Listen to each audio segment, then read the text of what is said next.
Have you ever wondered why some relationships, the ones that seem so full of promise, just end? We often look for external reasons for blame, for a dramatic implosion. But sometimes the reason is much quieter, much more internal. Today, we're diving into a concept I call the cabin theory. An idea that explores how our own self-preservation can become the very thing that sabotages our connections. Imagine a man. He's a writer and he's decided to tackle a heavy topic: why love always ends. To do this, he retreats from the world, holing up in a remote cabin surrounded by nothing but the quiet hum of nature. He believes that by stripping away all distractions, he can finally find the universal truth, the formula for love's inevitable decay. He starts writing, and at first, the words flow easily. He talks about incompatibility, about fading passion, about the cruel but natural entropy of human connection.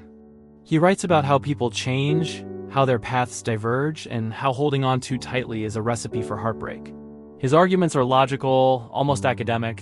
He's building a fortress of reason, a solid case against permanence. He feels detached, objective, like a scientist observing a phenomenon. He's not a participant, he's a narrator.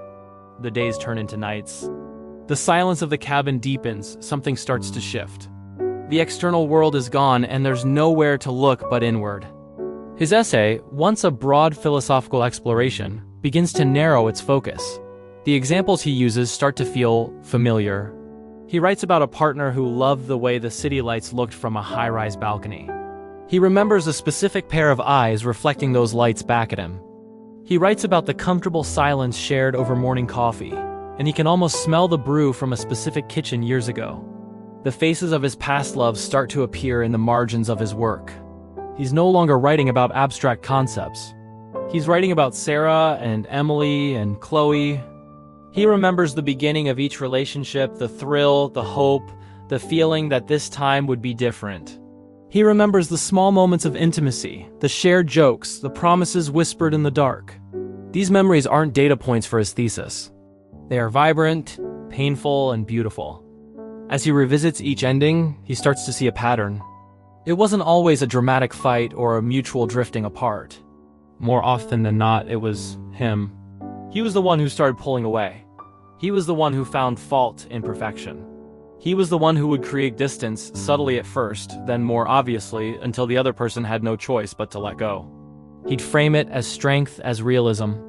He'd tell himself he was just being pragmatic, saving them both from inevitable future pain. It's better to end this now, he'd reason, before it gets too complicated, before someone gets truly hurt. This is the core of the cabin theory. The cabin isn't just a physical place. It's a metaphor for the emotional isolation we build for ourselves. We retreat into this cabin in our minds, convincing ourselves we're doing it for a logical, even noble reason, like writing an essay on the nature of love. But in reality, we're running away. The essay, the grand theory, is just an elaborate justification for our fear. The writer in our story is a classic example of how self-preservation can masquerade as strength, especially in men who are often socialized to be stoic and self-reliant. The idea of being vulnerable, of depending on someone else, can feel terrifying. So, at the first sign of real deep intimacy, the point where things get serious, where the stakes are highest, the self-preservation instinct kicks in. It whispers, "This is dangerous. You could get hurt. The higher you climb, the harder you'll fall. Get out now, while you still can." And leaving first feels like taking control. It feels like you're the one making the decision, the one steering the ship. You're not the victim of a broken heart. You're the pragmatic captain who saw an iceberg and changed course. You tell yourself you're strong for making the tough call. You're the one who sees the truth that love is fleeting, so you act on it. You become the author of the ending, not just a character in it. But this strength is a facade. It's a shield forged from fear. True strength isn't about avoiding pain. It's about having the courage to face the possibility of it for something worthwhile. It's about staying when you want to run. It's about admitting that you don't have all the answers and that you're willing to be vulnerable. Back in the cabin, our writer puts down his pen. His essay is unfinished, but his perspective has been rewritten. The grand theory on why love always ends has become a deeply personal confession. He realizes he hasn't been studying the failure of love. He's been documenting his own. He is the common denominator in every ended story. The cabin, which was meant to be a sanctuary of logic, has become a hall of mirrors, reflecting his own patterns back at him. He was the one who chose the lonely safety of his cabin over the messy, unpredictable, and beautiful world of connection. The realization is devastating, but it's also a beginning. Because you can't fix a problem until you admit it exists.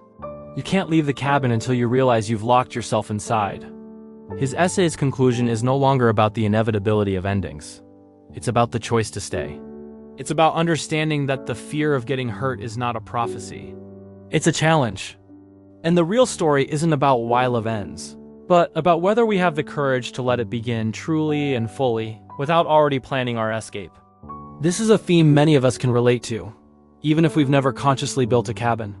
We build walls. We create emotional distance. We sabotage good things because we're afraid they won't last. We confuse running away with being in control. But acknowledging this pattern is the first step toward breaking it.